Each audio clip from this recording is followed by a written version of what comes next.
మనం August month రాశి ఫలాల గురించి మాట్లాడుకుంటున్నాం. ఇందులో ఒక్కొక్క రాశి కంటే 12 రాశుల వారికి ఈ ఆగస్టు మంత్లో ఎలా ఉంది ఏంటి అని తెలుసుకోబోయే ముందుగా ఈ ఆగస్టు మంత్ యొక్క విశిష్టత, అందులో ఉన్న పండగలు, పర్వదినాలు, విశేషాలు ఏంటో తెలుసుకున్నాము. ఇందులో చూసుకుంటే ఈ ఆగస్టు మంత్ సంకటహర చతుర్థి నుంచి స్టార్ట్ అయ్యి మరలా సంకష్టహర చతుర్థితో ఈ మంత్ అంతా అయిపోతుందని మనం చెప్పుకోవాలి. ఇందులో ఇంకా మనకి ముఖ్యమైన పండుగలు ఏమున్నాయంటే, ఫస్ట్ వచ్చేటప్పటికి మనకి సికింద్రాబాద్ బోనాలు, హైదరాబాద్ బోనాలు, వీటితో పాటుగా గురుమౌఢ్యమి త్యాగం అంటారు. అంటే ఇప్పటిదాకా మనకు గురుమౌఢ్యమి నడిచిందండి. ఎప్పుడైతే 12వ తారీఖు తర్వాత మౌఢ్యమి వెళ్ళిపోతుంది, అక్కడి నుంచి శుభకార్యాలు చేసుకోవచ్చు అని మనం చెప్తూ ఉంటారు. వీటితో పాటుగా మనకి నాగపంచమి అని చాలామంది ఎక్కువగా చేస్తూ ఉంటారు. ఎవరైతే కాలసర్పదోషాలు, నాగ అన్న పేరు పెట్టుకున్న, మానస అన్న పేర్లు పెట్టుకున్న వాళ్ళంతా కూడాను ఈ యొక్క పిల్లలు కావాలనుకునే వాళ్ళు ముఖ్యంగా చాలా ఇంపార్టెంట్. నాగపంచమి అందరూ సెలబ్రేట్ చేసుకోవాలి. ఆ తర్వాత మనకు వచ్చేది వరమహాలక్ష్మి వ్రతం మనం చేసుకుంటాం. అందరం చాలా కళ్ళ పండగ శోభాయమానంగా. అది 21వ తారీఖు ఉంటుంది. తర్వాత మనకి జంధ్యాల పౌర్ణమి, దీనిని రాఖీ పౌర్ణమి లేదంటే గాయత్రి యొక్క మనకి గాయత్రి మాత పుట్టినరోజు అని మనం సెలబ్రేట్ చేసుకుంటూ ఉంటాం అన్నమాట. ఈ ప్రకారంగా అనేక రకమైన శుభకార్యాలు, తర్వాత శ్రావణ మాసం కూడా మనకు స్టార్ట్ అవుతుంది. ఇవన్నీ ఉన్నాయి కాబట్టి ఎన్నో పండగలు, విశేషాలు, పర్వదినాలు కలిగిన ఈ యొక్క ఆగస్టు మంత్లో అందరికీ అష్టైశ్వర్యాలు కలగాలని, భోగభాగ్యాలు కలగాలని, చక్కగా ఉండాలని చెప్పేసి కోరుకుంటూ ఒక్కొక్క రాశి వాళ్ళకి ఎలా ఉందో మనం చూద్దాం. ఇందులో మనకి జ్యోతిష శాస్త్రం ప్రకారం కనుక గమనించుకుంటే ఈ ఆగస్టు మంత్లో ఇందాక చెప్పుకున్న విశేషాలతో పాటుగా 4 గ్రహాలు కూడా మారుతూ ఉన్నాయండి. ఈ గ్రహాలు మారే గ్రహాలు చూసుకుంటే ఫస్ట్ శుక్రుడు ఆగస్టు 1నే మారుతూ ఉన్నారు. సెకండ్న కుజుడు మారుతూ ఉన్నాడు. బుధుడు 5వ తారీఖు మారుతూ ఉన్నారు. సూర్యుడు వచ్చేటప్పటికి 17వ తారీఖు మారుతూ ఉన్నారన్నమాట. ఇలా 4 గ్రహాలు ఈ ఆగస్టు మాసంలో మారటంతో 12 రాశుల వారికి ఎలా ఉంది ఏంటి అనేది మనం చూద్దాం. ఆగస్టు మంత్ 2026వ సంవత్సరంలో వృశ్చిక రాశి వారి కనుక మనం చూసుకుంటే ఓవరాల్గా చాలా బాగుందని మనం చెప్పుకోవచ్చు. దాదాపు ఒక 70 to 80% చాలా అనుకూలంగా ఉందని చెప్పుకోవాలి. ఇందులో డీటెయిల్స్ తెలుసుకునే పోయే ముందు మనం ఇందులో ఉన్న నక్షత్రాలు చూసుకుంటే విశాఖ 4వ పాదం, అనురాధ 1, 2, 3, 4 పాదాలు, జ్యేష్ఠ 1, 2, 3, 4 పాదాలంతా ఇందులో ఉంటారని గమనించుకోవాలి. పేరు బలం బట్టి మనం చూసుకుంటే తో, నా, నీ, ను, నేనో, యా, ఈ, యు అన్న అక్షరాలు కూడాను ఈ వృశ్చిక రాశిలో ఉంటారు అని గమనించాలి. ఇందులో లఘు గోచారము, సూక్ష్మ గోచారం ప్రకారం చూసుకుంటే టోటల్ మంత్ అంతా ఎలా ఉంటుందో అని ఒక 4 సంస్కృత మాటల్లో మన మహర్షులు చెప్పడం జరిగింది. అందులో భాగంగా సూర్యుడు వల్ల వీళ్ళకి క్రియాఫలం, కుజుని వల్ల మృత్యుం, బుధుని వల్ల విఘ్నం, శుక్రుని వల్ల అభయం అని చెప్తారు. అంటే టోటల్గా గ్రహరాజు అయిన సూర్యుడు వీళ్ళకి క్రియాఫలం, ఏదైనా కనుక హార్డ్ వర్క్ చేస్తుంటే అందులో రిజల్ట్ ఉంటుందని చెప్తారు. బుధుని వల్ల అన్ని పనులు అవుతాయి కానీ ఆటంకాలు ఎక్కువగా ఉంటాయి. శుక్రుని వల్ల ఓవరాల్గా చూసుకుంటే సేఫ్ అండ్ సెక్యూర్గా ఉంటారు. కుజుని వల్ల మిక్స్డ్ రిజల్ట్ ఉంటుంది. కుజుని వల్ల మీకు కొంచెం హెల్త్ కాంప్లికేషన్స్ ఉండే అవకాశం ఎక్కువగా ఉంటుంది. అనుకోని విధంగా ప్రమాదాలు జరిగే అవకాశం ఎక్కువ ఉంటుందని తెలుసుకోవాలి. అయితే కుజుని కొంచెం మంచి సపోర్ట్ కూడా ఇచ్చే విధంగా మిక్స్డ్ రిజల్ట్ ఉన్నారని తెలుసుకోవాలి. మీ యొక్క ఇండివిజువల్ జాతకంలో బట్టి అక్కడ గ్రహస్థితి అంతా చక్కగా ఉంటే దశలు, అంతర్దశలు ఇది కొంచెం లైట్గానే ఉంటుంది. ఇన్ కేసు దానిలో పాటుగా మీ యొక్క ఇండివిజువల్ జాతకంలో కనుక దశలు, అంతర్దశలు సరిగా లేకుండా ఉంటే ఈ టైంలో కొంచెం జాగ్రత్తగా ఉండవలసిన సమయం అని గమనించుకోవాలి. ఇందులో సూర్యుడు గ్రహరాజు కాబట్టి ఈయన 10వ స్థానంలో రావటంతో చాలా చక్కగా బాగుంటుంది. అందులో జాబ్ ప్రకారంగా బాగుంటుంది, ప్రమోషన్స్ ప్రకారంగా బాగుంటుంది, అధికారుల నుంచి మంచి గుర్తింపు ఉంటుంది, పాలిటిక్స్లో ఎవరైతే ఉన్నారో వాళ్ళకు కొత్తగా అధికారము, అథారిటీ, రెస్పాన్సిబిలిటీస్ పెరిగే అవకాశం ఎక్కువగా ఉంటుంది. ఓవరాల్గా చూసుకుంటే హెల్త్ బాగలేని వాళ్ళకి హెల్త్ బాగుంటుంది. ఇప్పటిదాకా జాబులు ఎవరైతే లేదో ఈ టైంలో జాబులు వచ్చే అవకాశం ఉంటుంది, ప్రమోషన్స్ వచ్చే అవకాశం ఎక్కువగా ఉంటుందని గమనించాలి. 10వ స్థానంలో సూర్యుడు ఉండటం వల్ల అర్ధసిద్ధి, సదా ఆరోగ్యం, బంధుమిత్ర సమాగమ, రాజదర్శనం, సుసల్లాభో, సుసౌఖ్యం, దశమే రవి అంటారు సంస్కృతంలో. దాని అర్థం అర్ధసిద్ధి, ధనం ప్రకారం అనుకున్న విధంగా ధనం వస్తుంది, ఆరోగ్యం బాగుంటుంది, బంధుమిత్రులతో చక్కగా కలిసి ఉంటారు. నెక్స్ట్ రాజదర్శనం అంటే ఫైర్ అఫీషియల్ని కలుస్తూ ఉంటారు. సుసల్లాఫో మంచి హెల్తీ డిస్కషన్స్ నడుస్తూ ఉంటుంది. సుసౌఖ్యం చాలా కంఫర్టబుల్గా ఉంటారని మీరు గమనించాలి. అయితే ఇంటికి సంబంధించిన వ్యవహారాల్లో కొంచెం జాగ్రత్తగా ఉండటం ఎంతైనా అవసరం. చూశారు కదండి, సూర్యుడు చక్కగా మంచి సపోర్ట్ ఇస్తున్నారు. లైఫ్లో ఒక నెక్స్ట్ లెవెల్కి ఎలివేషన్ అయితే వెళ్ళిపోతారని గమనించాలి.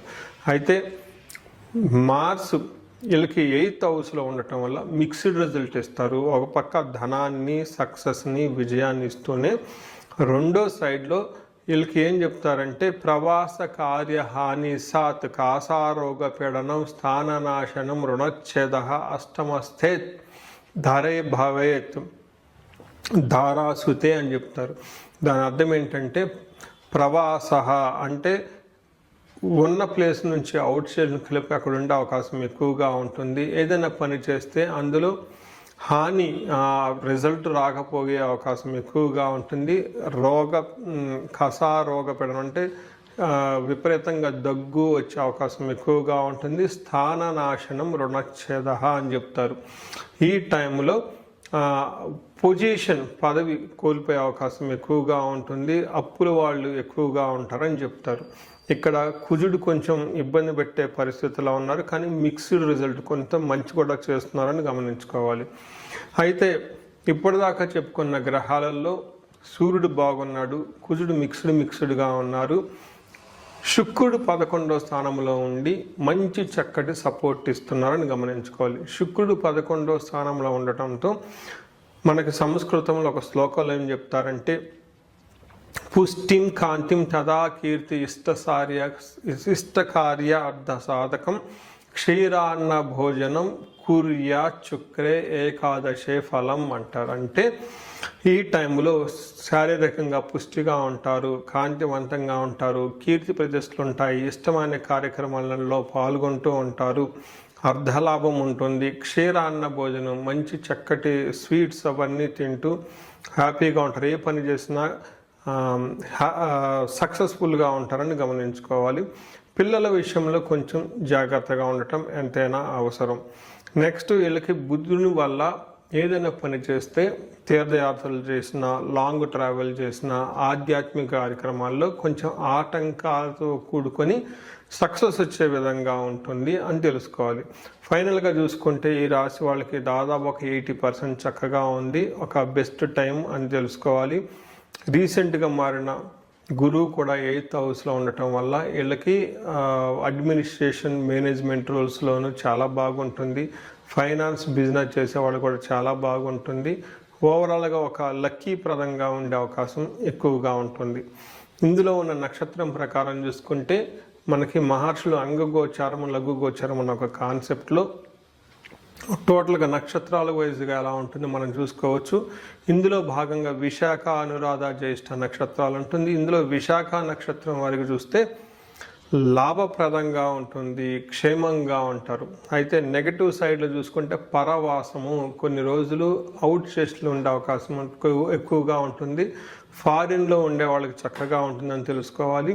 అయితే విశాఖ నక్షత్రం వాళ్ళకి దేహ పీడన, కొంచెం హెల్త్ కాంప్లికేషన్స్గా ఉంటుంది, అనుకున్న పనిలో ఆటంకాలు ఉంటుంది, అతిగా భయపడే పరిస్థితులు ఎక్కువగా ఉంటాయి అని గమనించాలి. అలానే అనురాధ నక్షత్రం వాళ్ళకి లాభప్రదంగా ఉంటుంది, క్షేమంగా ఉంటుంది. అవుట్ స్టేషన్లో ఉండేవాళ్ళు, లాంగ్ ట్రావెల్ చేసేవాళ్ళు ఎక్కువగా ఉంటుంది. ఫారిన్లో ఉండేవాళ్ళు బాగా కలిసి వస్తుంది.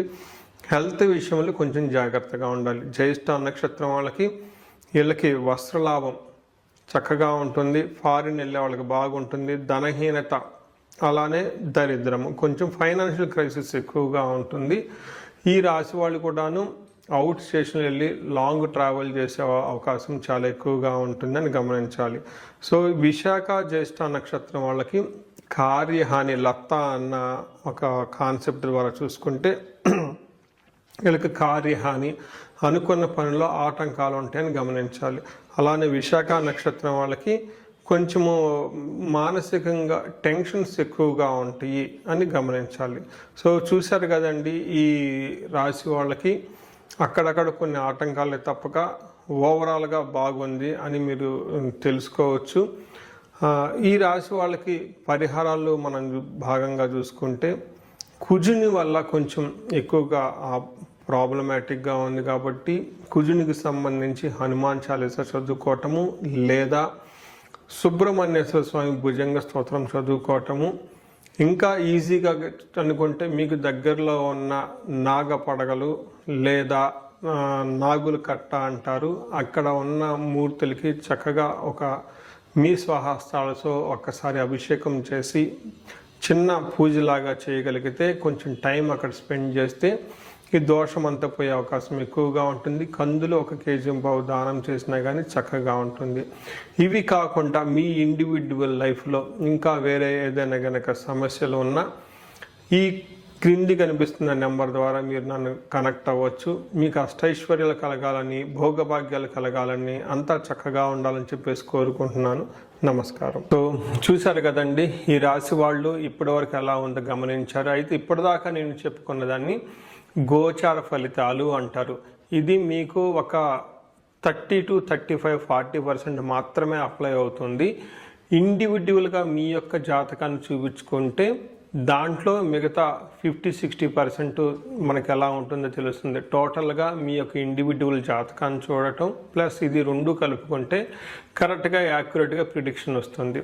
సో ఎవరికైనా గనక మీకు ఏదైనా గనక ఇప్పటిదాకా చెప్పుకున్న దానికి మనకి డిఫరెంట్గా ఉంది, ప్రాబ్లంగా ఉంది, ఇబ్బందులు పడుతున్నామని అనుకుంటే ఒక్కసారి ఇండివిజువల్గా జాతకం చూపించుకోండి. ఈ జనరల్గా నేను ఒక రీసెర్చ్ చేస్తున్నాను. 40 years ±5 అంటే ఎవరికైనా 35 to 45 ఈ ఏజ్ బ్రాకెట్లో ఉండి మీకు సక్సెస్ఫుల్గా ట్రాక్ రికార్డు ఉంది లైఫ్లో, అంటే బాగా చక్కగా చదువుకున్నారు, చక్కగా మేనేజర్ లెవెల్ ఒక పొజిషన్లో ఉన్నారు, ఈ వయసులో అగైన్ అరౌండ్ 40, 45, 50 ఇలా ఈ ఏజ్లో కనుక ఉండి మీకు సడన్గా లైఫ్లో గ్యాప్ వచ్చిందంటే, అంటే ఒకవేళ జాబు పైన అన్ఎక్స్పెక్టెడ్గా, లేదంటే బిజినెస్లో విపరీతమైన లాసులు వచ్చినా, లేదంటే వేరే వేరే కారణాల వల్ల లైఫ్లో మీరు ఆగిపోయినట్లు కనుక ఫీలింగ్ వస్తే ఇండివిజువల్గా మీ జాతకం చూపించుకోవడం చాలా ఇంపార్టెంట్. ఈ వయసులో జనరల్గా శాపాలు అని ఉంటాయి. మాతృశాపం, పితృశాపం, గురుశాపం, సర్పశాపం, ఇలా ఏమైనా శాపాలు యాక్టివేట్ అయి ఉన్నాయా అవేంటో తెలుసుకొని వాటికి సంబంధించిన పరిహారాలు చేసుకోవాలి. అంతేకాకుండా మీకు ఇండివిజువల్గా నడుస్తున్న దశాభుక్తి అని ఉంటుంది. ఈ దశాభుక్తి యొక్క గ్రహాలు, అవి గ్రహ దోషాలు ఏమైనా ఉన్నాయో తెలుసుకోవటం కూడా చాలా ఇంపార్టెంట్. సో ఈ ఏజ్ బ్రాకెట్లు ఎవరైతే ఉన్నారో 40 ±5 years కెరియర్లో స్లో అనుకున్న వాళ్ళు ఇండివిజువల్ జాతకం చూపించుకొని ఇలా టోటల్ హారోస్కోప్ని స్కాన్ చేయించుకొని అందులో శాపాలు ఏమైనా ఉన్నాయా, గ్రహ దోషాలు ఏమైనా ఉన్నాయా, అవి సంబంధించిన బ్లాకేజెస్ ఉంటే అవి పరిహారాలు చేసుకోవటం వల్ల తొలగించుకుంటే లైఫ్ అనేది చాలా స్మూత్గా వెళ్తుంది, ముందుకెళ్తుందని మీరు తెలుసుకోవాలి. సో ఇంకా కొంతమందికి ఏమైనా కనుక సమస్యలు ఉంటే సమస్యకు సంబంధించి కూడా పరిష్కారాలు మనం చూసుకోవచ్చు. ఎవరికైతే ధనానికి బాగా ఇబ్బంది పడిపోతున్నారో స్వర్ణలక్ష్మి విశేష హోమం చేయించుకోవటం, కుబేర పాశుపతం చేయించుకోవటం చాలా ఇంపార్టెంట్. ఎవరికైతే భార్యాభర్తల మధ్య అన్యోన్యత తక్కువగా ఉండి ఇబ్బంది పడుతున్నారో అన్యోన్య దాంపత్య పాశుపత అభిషేకం, ఫ్యామిలీలో సరైన అట్మాస్ఫియర్ లేదు, అంతా గొడవలుగా ఉంది, శత్రు బాధలు ఉన్నారంటే చండీ హోమం, చండీ పారాయణం చేయించుకోవటం, ఎవరికైతే హెల్త్ సరిగ్గా ఉండదు అనుకున్నారో ఆయుష్ సూక్తము, ఆయుష్ హోమం, మృత్యుంజయ హోమం చేయించుకోవటం, ఇలా ఎలాంటి మీకు ఇండివిజువల్గా ఏదైనా కనుక సమస్యలున్నా రకరకాల సమస్యలు ఉంటే ఆ యొక్క సమస్య నుంచి బయటపడడానికి ఒక్కసారి జాతకం చక్రం చూపించుకొని దానికి కారణం ఏంటో తెలుసుకొని తగు పరిహారాలు చేసుకుంటే ఈ సమస్యల నుంచి చక్కగా బయటపడే అవకాశం ఎంతో ఉంటుంది. సో ఈ రాశి వారికి అష్టైశ్వర్యాలు కలగాలని, భోగభాగ్యాలు కలగాలని, అందరూ చక్కగా ఉండాలని చెప్పేసి కోరుకుంటున్నాను. నమస్కారం.